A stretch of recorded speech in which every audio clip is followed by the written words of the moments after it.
back to the bell chime. I want to read a quote because I found this following quote from your book to be very intriguing and beautiful in its own morbid way. So let me read this quote, and then I want to ask you about it. The quote says this: "You could have played his scars like a xylophone. Each one was so grotesquely raised. A blind person might have even been able to read them like Braille. If they did, they would have read that these scars were indeed from a car accident, only they didn't appear until some time after." There's a lot of psychology in this line. It's clear that you love psychology and that you've studied it and you've got some groundwork laid.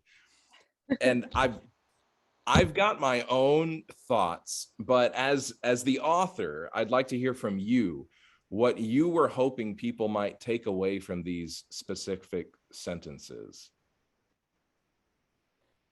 So I think when I set out to write my characters, I wanted to portray them in a very realistic way. And I think at the time I was a little annoyed with like romance in general as like a genre and as a concept and whatnot of putting I think I was in like a shitty relationship at the time too, which sorry if any of my ex-boyfriends are watching this and wondering which one it was, but um I just was like really annoyed with the kind of ruination we've done with romance and with relationships with other people, of which we like idealize them and think that they're perfect and that they have survived the things that they have survived through and it doesn't affect them still and all this stuff, and just like this ideology we put onto other people and then we let it seep into our own relationships, and whether it's like romantic or platonic, um, of these expectations we want from other people.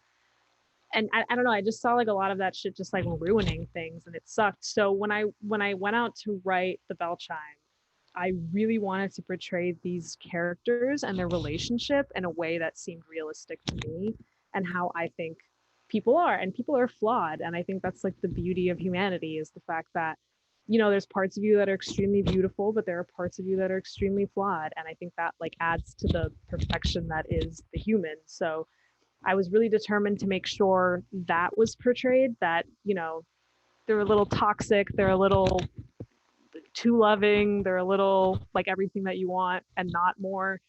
Um, so that was just important to me. And then also, especially throughout the course of the bell chime, you're focusing a lot on the main character who is obviously going through something very severe.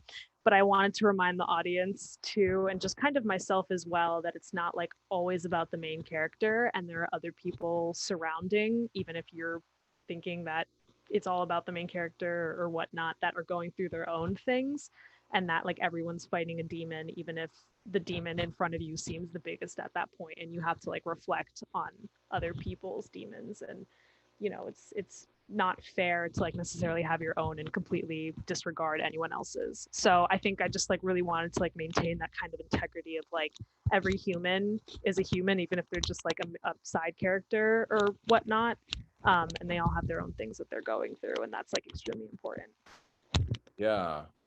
And you talk about scars in that line, and essentially every scar tells a story. There's a story behind that scar. And when we try to hide them or cover them up, essentially we're lying about our past. Yeah, And and that character, I honestly like he's toxic, but I had like a really deep love for him just because it's exactly what you're saying. It's like there are scars, but you're trying to hide it. And I think a lot of like the toxicity that came out with that character was a byproduct of them trying to hide it. And it's kind of just like paying attention to things like that. That I don't know. I wanted like some type of like real life, like, hey, when you're done reading this, realize that like everyone goes through things like this, and like we should all be more like sensitive and empathetic and kind to one another, and allow ourselves spaces to like speak out on certain things and whatnot, because you know it sucks to be like alone in that.